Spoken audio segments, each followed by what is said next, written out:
Okay, ngayong umaga, kakapanayan natin ang isa nating Survivor, Pinoy oo, Survivor. Pinoy Survivor. So, kanya namin, si Liz ay Pinoy Survivor. Anong nangyari sa iyo? Nangyari po. Ayun. Nung nag-text ako kay... Doon na lang siya nag-text ako kay Pastor. Kasi talaga noon, sure na po ako na makakauwi ako kasi nakasakay na ako sa truck. Diba, nag-joke pa nga ako. Kaso pagdating po ng Rosario, nakatigil na yung mga sasakyan. So, pinabababa na yung mga tao din, naglalakad na doon. So, kasama naman ako. Lakad ka na rin. Opo, lakad na rin. Na may buha? Apo, may baha po, Pastor. Hanggang dito pa lang noon. Mababa pa po. Tapos, patawid po ako nung hindi ko may malaking tulay. Ay, takot ako sa takot ako sa tulay. Tiniis ko po, tumawid kami dun sa tulay. Tapos, may baha na naman, hanggang dito lang siya. Although, sanay naman po ako sa baha kasi no college ako, na-try ko na rin nagkakad from Manila. Nagkakatay, baha. Anong oras yan? Mga ano po, 1 o'clock. 1 o'clock na po. Kasagsagan. Opo. Buti na lang po, kumain muna ako nung nakakain pa ako sandwich. Bago ko nagkakaan. At least may laman ng tiyan ko, nakakain pa. Kapag doon ang alaw niya. Opo. Nung ano na po, ano na yung tubig, hanggang dito. Lalakad yung mga tao. Tapos, lakas ng tubig. Tapos nung nasa gitna na po kami, nakalampas na ako doon sa Mission Hospital po. Sa Alampas na Rosario. kami sa De Castro. De Castro. Dahil tumatabi kami, lakas ng agos ng tubig. Biglang tumaas po yung tubig. Nagpanik yung mga tao na nasa gitna. Nang nagpapanik na sila, yung katabi ko hindi pala marunong lumangoy.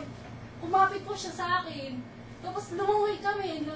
Nakakarga siya sa akin. Lumangoy kami sa poste ng Meralco. Lumapas ako doon, sabi ko, kailangan hindi tayo bibitaw dito kasi lumataas na po yung tubig. Tapos sabi ko, naku, hindi tayo tatagal na nakakapit ng dito. Nakalampas na po ako doon sa iglesia. Kung hindi tayo tatagal dito, sabi ko, hindi tayo tatagal na nakakapit ng dito. Eh, umiyak pa siya dahil hindi nga siya marunong lumangoy. Babae yan. Opo, babae. Sabi ko, sige, kailangan, nakita ko po nga yung building. Yung parang 3-story siya na building. Sabi ko, kailangan makarating tayo doon.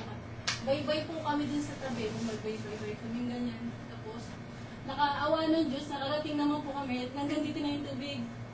Ano na tapos yung mga kotse, lumulubog na. Tapos pinapasok kami sa laundry po.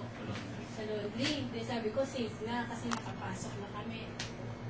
Sabi ko sa kanya, dito na lang tayo. Tapos ang dami ng tao. Dito na lang muna tayo. Daming tao na Opo, hintayin na natin na bumaba yung tubig. Tapos yung nakatawag po ako dun sa kapatid na sa Tipolo na sabi ko, sinugat na ako, hindi na ako makatext kay Ernest. Sabihin ko niya na okay naman ako, nandito na. Buti hindi na ba sa'yo phone mo, ano? Yun nung time po nga, di ba? Nagulobot na siya. Tapos po, biglang sabi nung may-ari nung tumataas pa rin yung tubig kasi nakita niya po yung buong kotse niya. Wala, halos mawawala na eh. Kasi kung ako, di matatrap po tayo dito. Kasi nandun kami sa loob eh, matatrap po tayo. Buti na lang po, yung may-ari ng building na awa, pinuksan niya yung sa may hagdan. Pinaakit po kami doon, akit kami lahat. Yun, marami kami doon.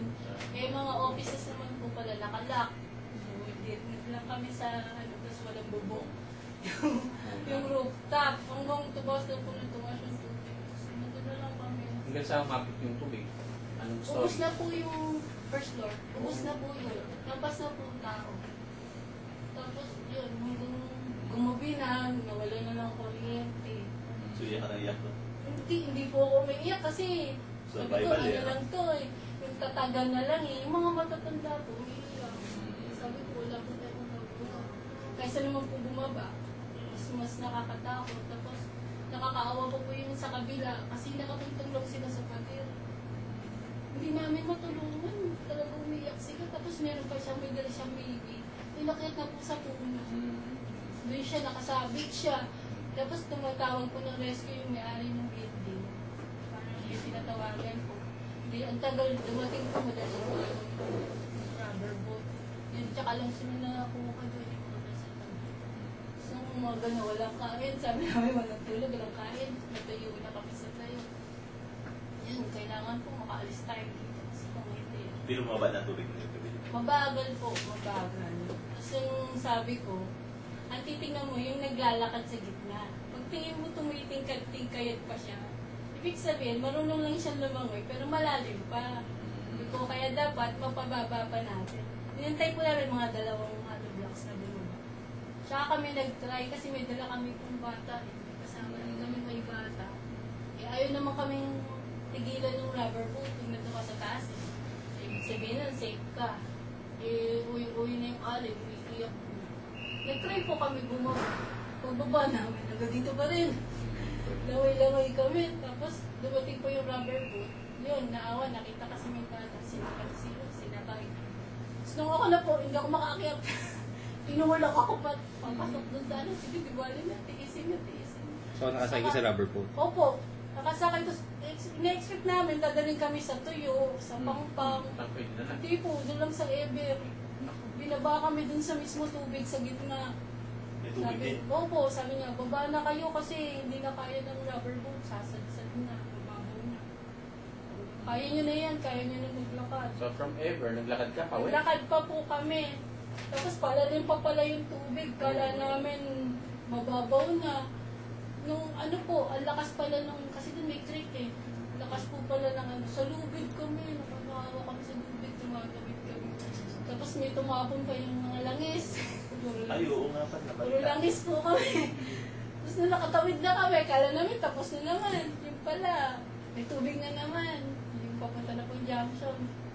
May tumaon naman daw po na ano ng soft drinks. So sabi, mag-ingat ka, may bubo. Alam ko libre soft drinks. Hindi. Grabe, tapos pagdating naman po yung junction, talang 2 na lang kami natira, hindi na namin nakita yung kasama namin. Maribor talaga kayo dala. Pagdating doon sa may junction, naglalakad siya. Natigo naman po siya. Ang laki na iwan niya dito. Hindi na siya makalakad. Kami, ate, wag mo kong iiwan. Sige. Blessing din naman po. May pagdating din na parang boat. Ginuwat siya, sinakay siya doon. Yung pala, patay naman pa. Mga patay ang kasama. Mga patay po yung kasama doon. Sabi sa akin, ikaw gusto mo sumakay? Hindi na po, maglalakad na. Sabi ko, maglalakad na lang po ako. Mga patay ang kasama. Discourage ka lang. Sabi niya, sabi ko, itigisin mo na. Sabi ko, hindi ka naman makakalakad. Kasi yung dinala po, sinakay kami sa fire truck. Pagdating din sa may malapit sa munisipyo na kayo. Dinala siya sa emergency. Tinahi. Doon na kami nagkakilala nung pinasusulat na yung pangalan. Pinsan pala tayo. Ayun, tapos sabi ko, paano tayo uuwi? Hindi mo naman pwede lakad. Sabi ko sa kanila, bigay mo na lang kung saan ka nakatira.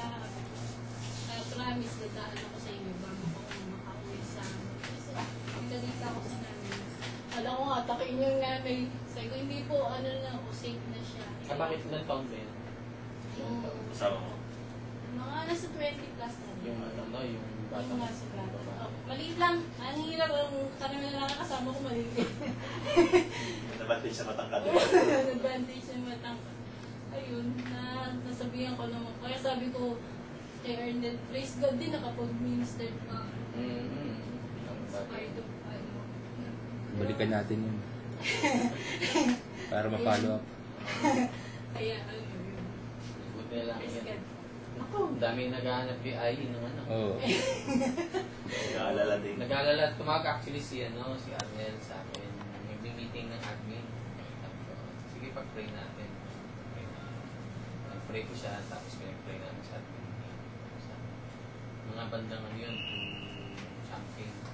3:30 yun na natanggap ko yung text niya, ni Brother Jun Mayor. Sabi, okay na raw. So, magsisimula pala yung Tagalog, natanggap ko yung text. Sabi, okay na rin. Gawin ko. Pagdating ko,